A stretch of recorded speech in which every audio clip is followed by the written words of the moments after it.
আসসালামু আলাইকুম সবাইকে। 30 জুম্মা ইন 30 ডিফারেন্ট মসজিদের প্রথম এপিসোডে আমরা আজকে এসেছি শাহ মখদুম দরগা শরীফ মসজিদে। তো আমরা রওনা দিয়ে দিলাম হযরত শাহ মখদুম রহমতুল্লাহ আলাইহির মাজার শরীফের উদ্দেশ্যে আজকে জুম্মার নামাজ আদায় করার জন্য। তো রাস্তায় রোদ প্লাস কিছু ভিউ দেখতে দেখতে আমরা পৌঁছে গেলাম আমাদের কাঙ্ক্ষিত স্থানে এবং আমরা ভিতরে ঢুকে গেলাম জুম্মার নামাজ আদায় করার উদ্দেশ্যে। তো এই ভিডিওতে আমরা তার রাজশাহীতে আসা এবং রাজশাহীতে ইসলাম ধর্ম প্রচার করা নিয়ে কিছু কথা শেয়ার করব আপনাদের সাথে। হযরত শাহ মখদুম রূপস রাদিয়াল্লাহু তাআলা আনহু বাংলার প্রথিতযশা সুফি সাধক এবং ধর্ম প্রচারকদের মধ্যে অন্যতম। তিনি ত্রয়োদশ শতাব্দীর শেষার্ধে এবং চতুর্দশ শতাব্দীর শুরুতে বাংলাদেশ তথা রাজশাহী অঞ্চলে ইসলাম প্রচার করেছিলেন। তার অনুপম ব্যক্তিত্বে মুগ্ধ হয়ে শত শত মানুষ ইসলাম ধর্মের দীক্ষা গ্রহণ করেন। মূলত শাহ মখদুমের মাধ্যমে বরেন্দ্র এবং গৌড় অঞ্চলে ইসলাম ধর্ম বিস্তার লাভ করে।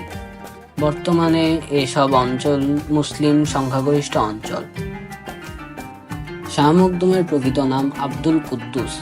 ধর্ম এবং জ্ঞান সাধনায় অনন্য দৃষ্টান্ত স্থাপন করার জন্য বিভিন্ন সময়ে তার নামের সাথে শাহ, মখদুম, রূপস ইত্যাদি উপাধি যুক্ত হয়।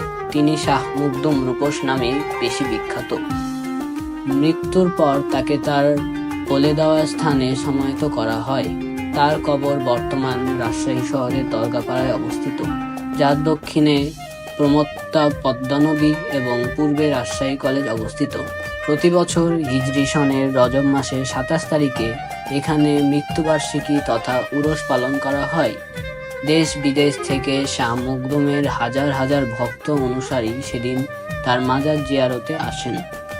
নোয়াখালী থেকে নৌপথে শাহ মখদুম রূপস রাজশাহীর বাঘা উপজেলায় এসে অবতরণ করেন। বাঘায় পদ্মা নদীর থেকে 2 কিলোমিটার দূরে তিনি বসতি স্থাপন করেন এবং এ অঞ্চলের সামাজিক এবং রাজনৈতিক অবস্থার ওপর গভীরভাবে পর্যবেক্ষণ শুরু করেন। রাজশাহী তখন মহাকালগড় নামে পরিচিত ছিল। মহাকালগড় শাসন করতেন তৎকালীন সামন্তরাজ কাপল্লিক তন্ত্রে বিশ্বাসী 2 ভাই। এই 2 ভাইয়ের অত্যাচারী শাসন ব্যবস্থায় জনগণ অতিষ্ঠ হয়ে ওঠে। সেই সময় রাজশাহী বা মহাকালগড় অঞ্চলে নরবলি দেওয়ার প্রচলন ছিল। জনগণ এই প্রথার বিরুদ্ধেও প্রতিবাদী চেতনা লালন করত। কথিত আছে শাহ মখদুম কুমিরের পিঠে চড়িয়ে নদী পার হতেন। তার অতি প্রাকৃত শক্তিতে শুধু কুমির নয়, বনের বাঘও বশ্যতা স্বীকার করত বলে জনশ্রুতি আছে। বর্তমানে শাহ মখদুমের কবরের পাশে সেই কুমিরটিকে সমাহিত করা হয়।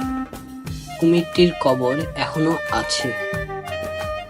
হযরত শাহ মখদুম রাদিয়াল্লাহু আনহুর জন্মসাল নিয়ে অনেক মতভেদ প্রচলিত আছে, তবে বিভিন্ন প্রামাণিক সূত্রানুযায়ী বলা যায় তিনি 1216 হিজরি 615 সালের 2রা রজব সালে বাগদাদের এক বিখ্যাত সুফি পরিবারে জন্মগ্রহণ করেন।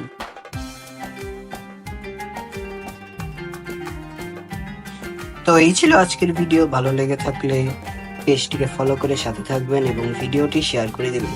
ধন্যবাদ।